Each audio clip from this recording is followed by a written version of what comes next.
In this video, I'm going to give an update to my business cycle risk score analysis. We're talking mid-July 2019, and I wanted to give you an update because I've seen some things happening in the economic indicators that I follow that I would like to share with you.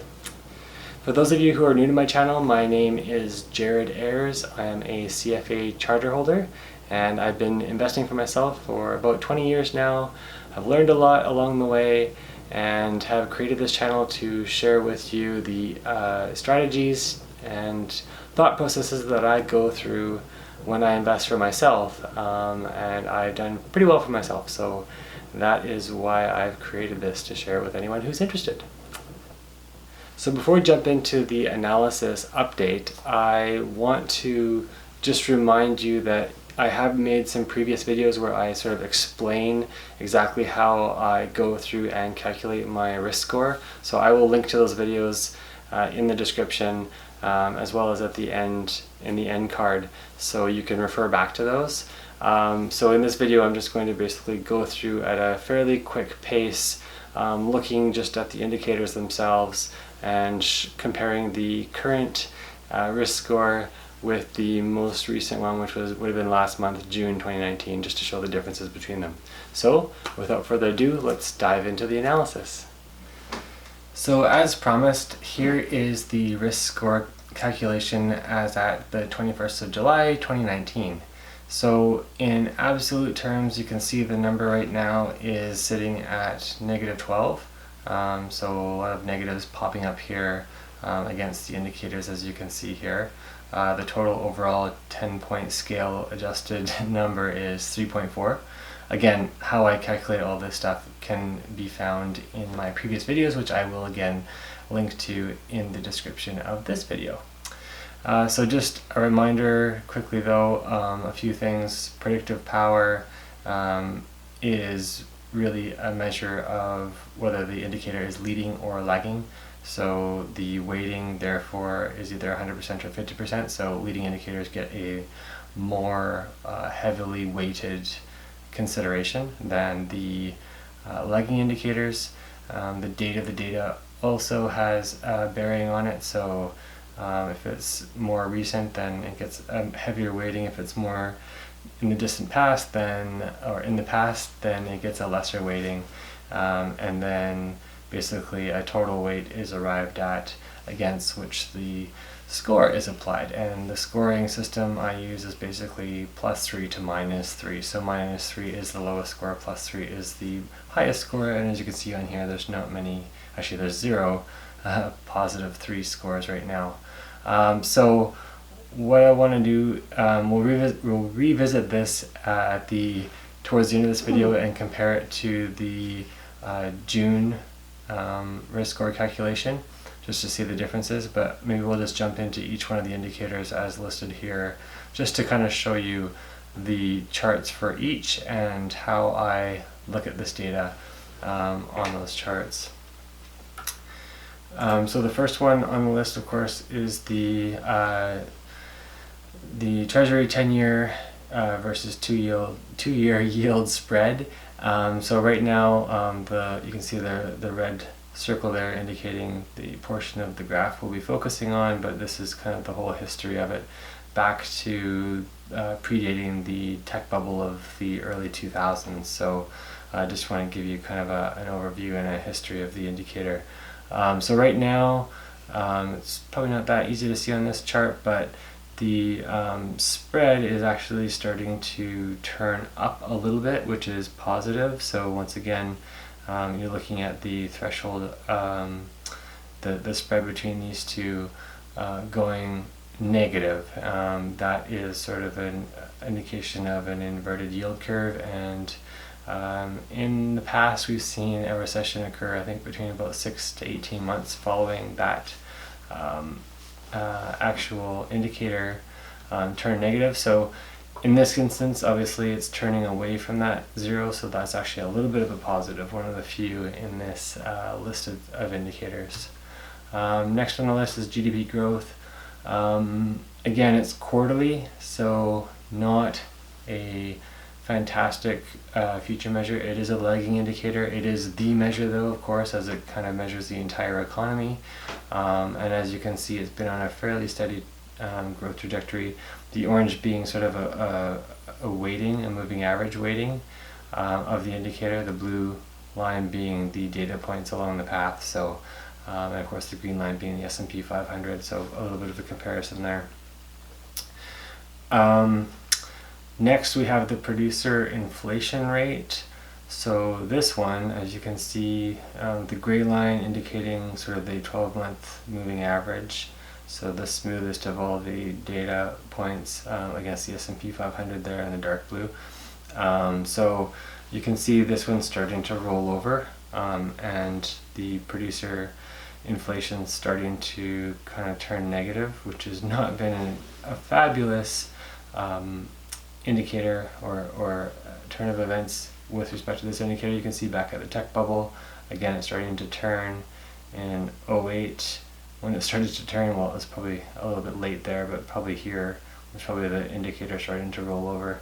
It looked like, however, it did do that in kind of 2011, 2012, which didn't really have much of an impact as the market kept going up. So, you know, again, with these indicators, you can't really take them, any one indicator as something that's actually going to tell the future. It's kind of looking at them all together and seeing what the business cycle might be doing in the near term here. Next on the list is the Fed funds interest rate. So, been steadily climbing for a while and now starting to kind of flatten out, not climbing quite as quickly. Obviously looking quickly at the past, when that interest rate tends to flatten, it precedes a drop, which also corresponds to a market decline. So I know this time maybe they're actually thinking through things a little bit better, but at the same time, looking at history, looking at what the indicator is doing, not an excellent sign. And we'll look at the inflation numbers in a second here as well. So consumer inflation, again, starting to roll over, similar to the producer inflation that we just saw, in the past. Not a great indicator of what might be coming. Again, just one of many, but at the same time, it's still telling us a consistent story here. Consumer inflation is generally a lagging indicator, so this one won't have as much of a predictive power.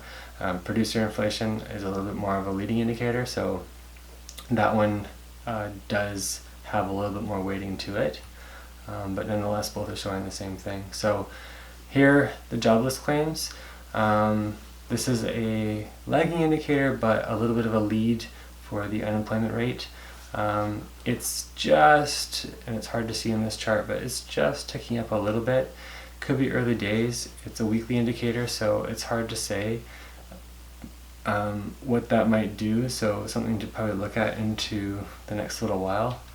The unemployment rate itself, pretty low and more or less flattening out.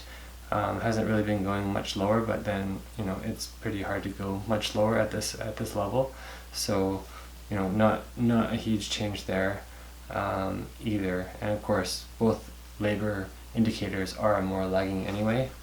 And you can look back into my previous videos to understand why that might be. The coincident economic activity index. So this is one of the sort of leading economic index or indicators that's kind of like a basket of a few things. You can see it's a very sort of long running and very steady indicator. Only when you see sort of those times when things really get edgy do you see sort of that orange line kind of come over top of the blue line. The orange is the sort of the 4-month moving average, and the blue line in this indicator are the data points. So right now the data points are still tracking higher than the average, which is what you would expect, and it's on a trajectory. The one thing with this one is it's harder to get the data current. So I think this data point was May 1st was the last time this data point was picked up. So not as much of a weighting in terms of time, even though it is a leading indicator. Non-manufacturing PMI, this one's interesting. It did roll over quite a bit since the previous month. So the manufacturing PMI, which is traditionally the business confidence indicator, was negative, but this one, the non-manufacturing PMI, was actually positive. Now it's starting to roll over. So you can see the dark blue, the orange, and the gray there being the smoothed out, the orange being the 4-month moving average and the gray being the 12-month moving average. Just kind of coming over now a little bit. So interesting that non-manufacturing and manufacturing are both falling in line. They are lead indicators because they are a business sentiment indicator. So again, not going to predict everything on their own, but just interesting to see that the sentiment in the business community is maybe turning a little bit more negative. Again, with these indicators, 50 is kind of your line, so as long as it's above 50, sentiment is fairly positive. Once it gets below 50, that's when things begin to change. And you can see, if you can just draw a line, imaginary line at that 50 level, as soon as that indicator begins to cross that line, it kind of corresponds to downturns as well. So something to watch. We're still above it, but just the fact that it is turning down is something to watch. As mentioned, the business confidence or the regular manufacturing PMI, same story. Downward trend. This one's actually a little bit closer to 50 than the non-manufacturing, so interesting. It has blipped obviously below 50 before, and obviously been wrong compared to the green line there, which is the general market. But again, taken into account with everything else, interesting to see that this is now continuing to come down. Consumer confidence. So generally a lead indicator to some extent, fairly flat here. Again, not as interested in the level as much as the rate of change in the indicator. So although it is quite high, obviously, it'll be something to watch. It's kind of hanging in there, so not too worried about it at this stage. Retail sales lags the consumer confidence a little bit. Interesting, the year over year, which is what I track just to take out the seasonality. So this will look at sort of a December to December, January to January. This one is also trending down, the yellow line being the 12-month moving average, orange and blue being the data points, orange being the 4-month. As you can see, starting to come down, so interesting to watch that and see what happens. And finally, we have the 10-year Treasury yield. So this is the yield on the 10-year. We looked at the spread before between the 10 and the 2-year. This is the 10-year on its own. So coming down, not a great sign, as you can see when it comes down. It's not always lined up with good times. So again, just something to watch. So once again, this is the risk score calculation that we saw at the beginning of this video, and we can see again it's negative 12, some negatives here in certainly the producer inflation rate, which is a leading indicator, CPI inflation of course lagging but still showing the same thing. US Fed funds interest rate is increasing at a decelerating pace, flattening off there as we saw, so that is a negative thing as well. Non-manufacturing and business confidence, or PMI, are both negative too. They are both leading, so that's obviously going to drag down that average. And then of course we saw the retail sales year over year coming down, as well as the 10-year Treasury yield. So those are the negatives. Total absolute score 12, converted to 10-point scale, so 3.4. So if we compare that to the June, which was last month, the absolute score was actually 0, and the 10-point scale was pretty close to 50%, so 4.9. So quite a bit of deterioration in a single month. Not something necessarily to be super concerned with, but something more or less to watch. Sometimes through the summer months, sentiment can change a little bit. So it's something to watch, like I said, over the next kind of coming weeks. So as a reminder, what then I do with these scores is I use them to kind of help me figure out how best to allocate my various asset classes within my portfolio based on the score. Again, not necessarily something I have to go and rush in to do right away, but it's interesting for me to then translate the score into, okay, so what should I be doing with respect to my whole total portfolio? So this is just sort of a reminder of how the scores on that 10-point scale map to the sort of high-level 5 asset classes that I consider using, and how they translate. So we're kind of in this range here, this sort of 3.5 to the 4.9, obviously in the June. So kind of right in here, which is obviously in the lower end in terms of the overall score. So if we look at the two scores, the July score 3.4, the June at 4.9, it's basically telling me that I should be reducing my equity exposure from 59% down to 35%, going heavier into bonds, increasing my cash. Gold already was adjusting at 5%, and then managed futures in putting basically a position on in those. What am I going to do? Probably not a whole lot at this stage, except maybe watch for opportunities to reduce my equity exposure. Like I said, this is a fairly drastic fall in a fairly short period, so I am going to be watching these indicators in the coming months. I don't usually update this more than once a month. Most of the indicators are monthly, so there's not really a need to update them more than maybe once a month. There are some that are weekly, but they're not really going to move the needle in terms of the actual score. And of course, a couple of them are quarterly, which get updated when the data is available.